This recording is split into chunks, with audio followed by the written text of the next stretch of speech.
이 사진의 주인공은 누굴까요?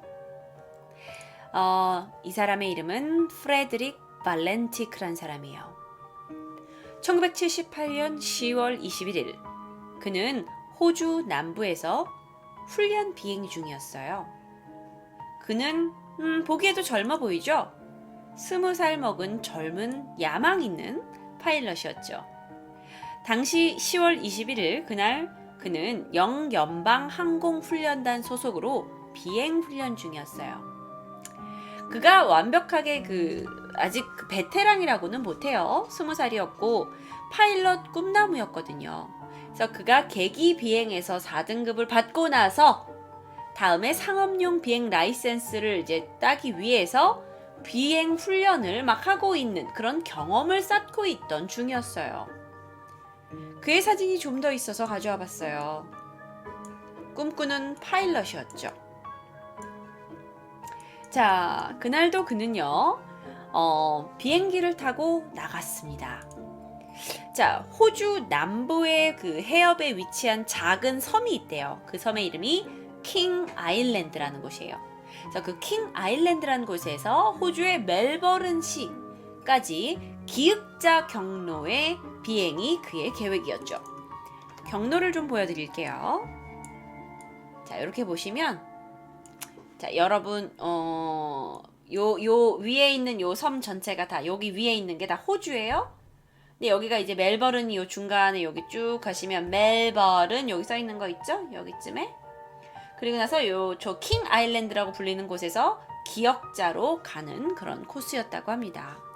버뮤다 지역인가요? 아니요. 그쪽은 버뮤다 지역이 아닙니다. 설마 파일럿 없이 비행기만요? 아니에요. 그가 직접 비행을 하고 나섰어요. 그는 친구들 3명을 태우고 킹스 아일랜드에서 멜번으로 돌아오는 길이었어요. 이 비행은 약 1시간 6분 정도 걸리는 여정이고요. 발렌티크는 당시에 멜번의 항공국의 간제탑과 꾸준히 대화를 하고 있었는데 그 대화의 날은 녹취록도 아직 있답니다. 녹취록 잠깐 들어볼게요. 자, 어떤 녹취 내용이 있는지. This is Delta Sierra Juliet. Is there any known traffic below 5,000 feet? 자, 여러분 좀 알아듣기 힘들죠? 제가 해석을 해드릴게요. No known traffic. 자, 이 내용은 저녁 7시 6분에 녹음이 된 내용입니다. 발렌티크가 물어요. 혹시 5,000피트 밑에 다른 비행기가 날고 있습니까? 아니요, 전혀 없는데요. 이상해요. 저한테 상당히 큰 비행 물체가 보여요. 한 5,000피트 밑에 있는 것 같은데요. 어떤 종류의 비행기인데요? 글쎄요, 제가 잘 설명이 힘들 것 같은데요. 빛이 4개 정도 있고요. 꼭 무슨 되게 큰 비행장 같은데. 근데요, 그 비행 물체가 갑자기 막 상승하면서 제 머리 위에 2,000피트 상공으로 움직여요. 뭐라고요? 비행기 크기가 얼마나 되는데요? 저 자세히 알 수가 없어요. 굉장히 빠르게 움직여요.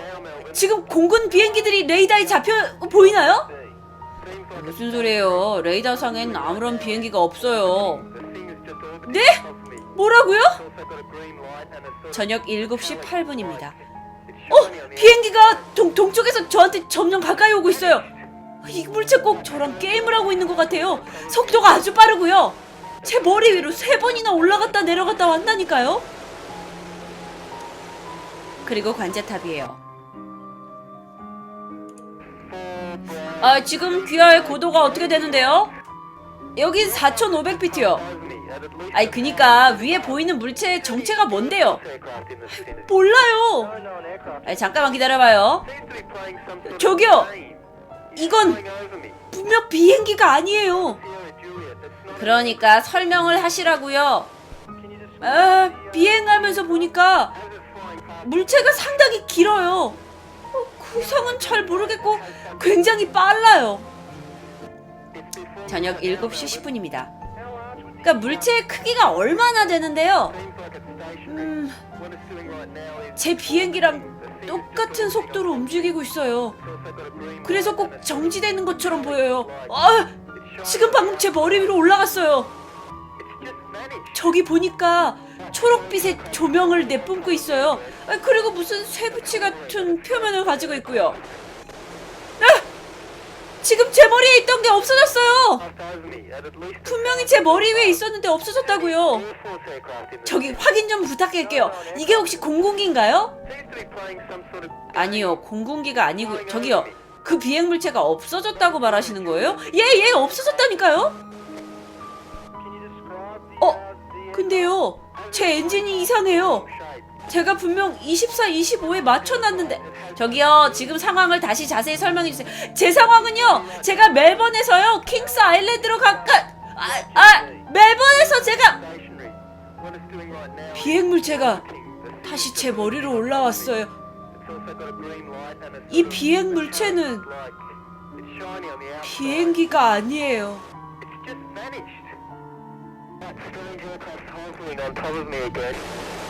It's hovering and it's not an aircraft.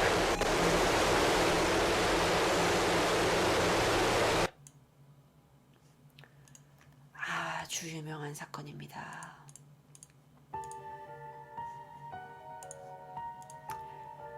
그리고 나서 18초 동안 마이크는 열려 있다가 연락이 두절됩니다. 자, 증거 자료까지 있어요. 수색팀이 구성됐어요. 대대적인 수색 작업에 들어갑니다. 근데 우리가 지금 여태까지 설명 들은 걸로만 봐선 지금 약간 이런 감 아닌가요?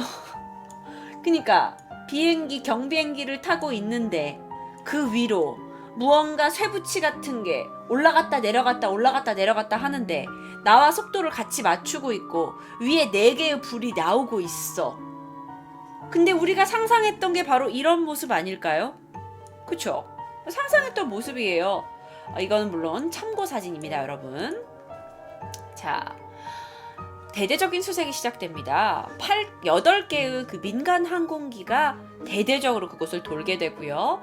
오라이언이라고 부르는 해상 초계기까지 동원이 된 수색이었어요.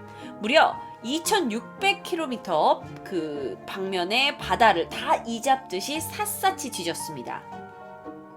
그러나 그는 발견되지 않았고 그의 비행기 잔해조차 발견되지 않았어요. 아무런 성과 없이 사건은 25일 만에 수색을 종료합니다.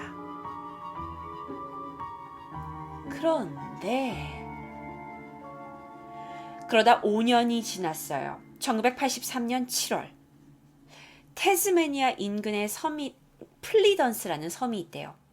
여기에 웬 비행기 잔해가 밀려온 거예요. 그런데 이 비행기 잔해는 세스나 182 기종에 장착되는 엔진이었어요. 자, 엔진이 잔해가 비행기에 뭐 날개가 온 게 아니야. 엔진이 왔어. 그러면 이거는 분명히 어떤 비행기, 지금 날고 있는 비행기의 엔진이 떨어질 수는 없는 거야. 이건 분명히 떨어진 비행기인 거예요. 그런데 이 엔진이 예전에 있었던 프레드릭 발렌티크가 5년 전에 사라질 당시에 타고 있었던 비행기의 엔진과 같은 기종이었던 거죠. 아니, 멀쩡히 비행 중인 비행기에서 이게 떨어질 리가 없잖아.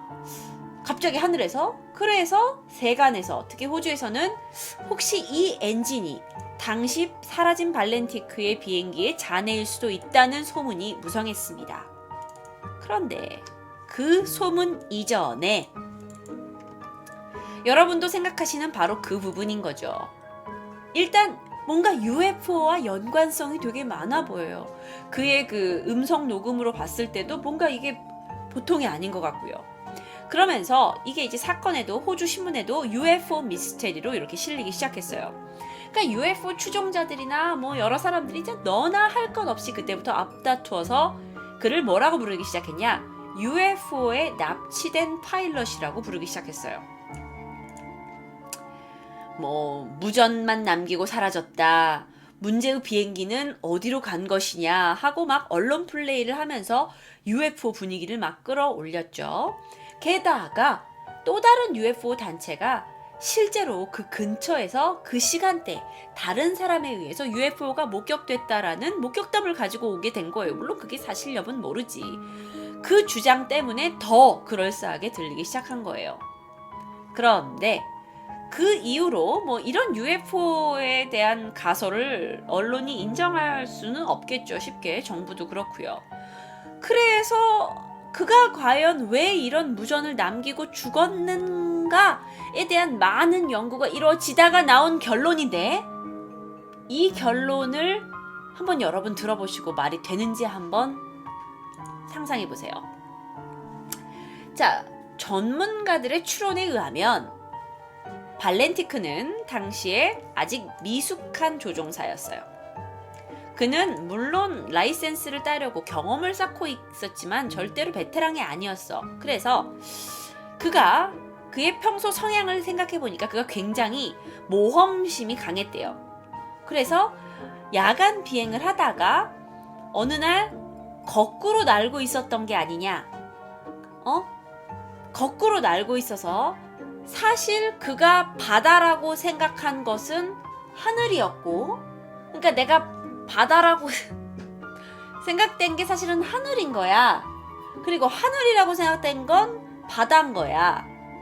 그래서 이건 그냥 전문가들이 이럴 것이다 라고 지금 예측하는 거예요. UFO가 말이 안 되고 이걸 것이다.